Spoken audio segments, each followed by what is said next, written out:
South ఇండియాలోనే అతి తక్కువ ధరలకి రత్నాలను అందించే ఏకైక సంస్థ 6JVR. Hi hello welcome to Suman TV. నేను మీ రోషన్. సో ప్రజెంట్ నేను ఒక లెజెండరీ యాక్ట్రెస్ కొడుకు కోడలతో ఉన్నాను అనమాట.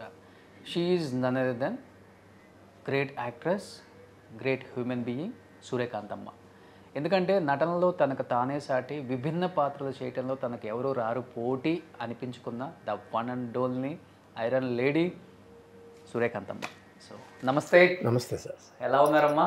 ఎలా ఉన్నారు సార్? బాగున్నాను సార్. బాగున్నాం. గట్టిగా నవ్వితే సేమ్ అమ్మగారు నవ్వినట్టే. ఆమె గురించి చాలా చాలా విశేషాలు మా వ్యూయర్స్ ఎంతమంది ఎన్ని మెసేజ్లు ఎన్ని మెయిల్స్ పెట్టారో వాళ్ళ కుటుంబాన్ని చూపించండి ఒకసారి అని చెప్పి. బట్ అది ఈ రోజుకి మాకు ఫస్ట్ ఆఫ్ ఆల్ ఏం చెప్తారు అమ్మగారి గురించి? అంటే ఆన్ స్క్రీన్ అమ్మ మాకు తెలిసి ఏంటో, దయ్యాలి క్యారెక్టర్లకి కేర్ ఆఫ్ అడ్రస్ అంటే సూర్యకాంతమ్మ. ఒక కొడుకు కోడల్ని కనుసైకిల్తో భయపెట్టాలన్నా, కూతుర్ని అల్లుడిని ఒక్క చిటికీతో ఆపేయాలన్నా అది అమ్మకు మాత్రమే సాధ్యమైంది స్క్రీన్ మీద.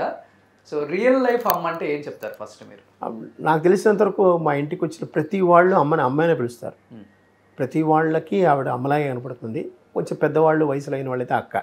ఆవిడలో నేను ఎప్పుడు సినిమాకి సంబంధించిన క్యారెక్టర్లు చూడలేదు. ఐ మీన్ సినిమాల్లో చూడడమే కానీ ఇంట్లో అలాంటి క్యారెక్టర్లు కానీ ఎక్కడ లేదు. కో ఆర్టిస్టులు అంటే చాలా ఇష్టం ఆవిడకి. అలాగే వాళ్ళందరికీ కూడా శారద గారిని తీసుకున్నా, వాణిశ్రీ గారిని తీసుకున్నా, విజయనిర్మల గారిని తీసుకున్నా, ఎవరిని మనం తీసుకున్న వాళ్ళందరూ కూడా చాలా ఒక తల్లిలా భావించేవారు. అలాగే అమ్మ కూడా బిహేవ్ చేసేవారు. అమ్మ కంటే కూడా చాలా చిన్నవాళ్ళు కదా మీరు చెప్పే వాళ్ళందరూ కూడా. చాలా మంది చిన్నవాళ్ళు. అమ్మ వచ్చిన ఎన్నో సంవత్సరాలకు వచ్చారు. పాత వాళ్ళు కూడా అప్పుడు సూర్యకాంతం గారు, భానుమతి గారు ఉన్నారంటే అమ్మకి ఎంత క్లోజ్ ఫ్రెండ్, సంధ్య గారు క్లోజ్ ఫ్రెండ్. కానీ వాళ్ళు ఒక విధంగా ఒరే ఒరే అన్నట్టు పిలుచుకుంటారు. ఓకే, అంత వాళ్ళ ఆప్యాయం ఉందన్నమాట. అంటే ఒక హీరో హీరోయిన్ కి ఉన్న ఇమేజ్ సూర్యకాంత్ ఉంది కరెక్ట్గా. అసలుకి ఆమె చేసే క్యారెక్టర్లు నెగిటివ్ క్యారెక్టర్స్ అయినా సరే హీరో హీరోయిన్ సరిపోరు, మనం చూడలేం. అంటే ఒక రకంగా చెప్పాలంటే మనం ఒక్కసారిగా సూర్యకాంతమ్మ గారి వైపు వెళ్ళిపోయింది కూడా. అలాంటి పర్ఫార్మెన్స్ చేయగల ఒకే ఒక్క ఆర్టిస్ట్ ఆమె. ఆ తరం నుంచి ఈ తరం వరకు ఎవరు లేరు. నాకు తెలిసినంత కూడా అసోసియేట్ డైరెక్టర్ కానీ అసిస్టెంట్ డైరెక్టర్ కానీ చదివి వినిపించేవారు. అలాగే ఆ కెమెరా ముందు నుంచిందంటే ఆవిడ యొక్క హావభావాలు ఎలా మారిపోతాయి ఇప్పటికీ నాకు ఆశ్చర్యం. ఆవిడతో పాటు ఎన్నోసార్లు షూటింగ్కి వెళ్ళి నేను చూసిన వాడిని. ఆటోమేటిక్గా చేతులు ఎలా వెళ్తాయి, ఒక చెయ్యి నడుము మీదకి, ఒక చెయ్యి ముందుకి, ఆ ఎడం చెయ్యి ఎలా వస్తుందో, కనుబొమ్మలు ఎలా తిప్పుతుందో, ఒకే ఫ్రేమ్లో అంటే మీ దీంట్లో ఒకే ఫ్రేమ్లో ఎన్నో వెరైటీస్ ఆఫ్ ఫీలింగ్స్ చూపించగలిగే ఏకైక వ్యక్తి. పై ఇంకోటి ఏంటంటే ఆవిడ అదృష్టం అవనండి లేకపోతే ఇదే, స్టార్టింగ్లో ఎంత క్రూయల్గానో ఎంత ఇదిగా ఉన్నా లాస్ట్లో ఆవిడ క్షమాపణ అడుగుతుంది సరే, అప్పుడు ప్రేక్షకులు కాదు, సినిమా వాళ్ళు కాదు, అందరూ ఆవిడ మెచ్చేసుకుంటారు. అవును, ఆ క్యారెక్టర్లు అలా ఉండేవి. ఇంకోటి ఏంటంటే అప్పుడు మానిటర్లు లేవు, ఓన్లీ కెమెరామెన్. అసలు ఎన్ని రకాలుగా ఎంజాయ్ చేసేవాడు ఆయన.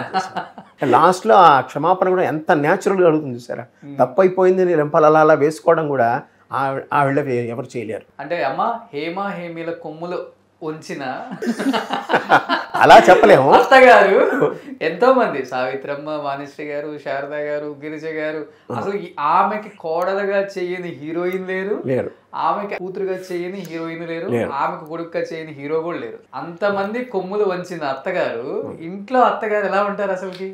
నన్ను కూతురు ఆవిడకి, నాకు అత్తగారి ఫీలింగ్లు బెరుకులు ఏం లేవు అసలు. నాకు చిన్నతనమే కదా, చిన్నతనంలోనే అక్కడికి వెళ్ళాను, అత్తగారింటికి వెళ్ళాను కదా 16 ఏళ్ళు. నాకు నన్ను ఆవిడ కూతురునే ఇంకా ధైర్యంగా ఉంటుంది, ఇంకేముంటుంది బెరుకు. భయపెట్టేలా చుట్టుపక్కల వాళ్ళు సూర్యకాంతమ్మ గారు కొడుకుని చేసుకుంటున్నావు జాగ్రత్త, ఆమె సినిమాల్లో ఎలా ఉంటుందో తెలుసా, కొంచెం జాగ్రత్త, ఆచి తూచి చేసుకో, మాట్లాడు ముందే అని చెప్పేవాళ్ళ చుట్టుపక్కల చుట్టాలు? ఎవరు లేరు, మేము బంధువులు అవుతాం అంతే, అలా చెప్పి వాళ్ళు ఎవరు లేరు. సుమన్ టీవీలో మీ పర్సనల్ అండ్ బిజినెస్ ప్రమోషన్స్ కోసం కింది నెంబర్కి కాంటాక్ట్ చేయండి.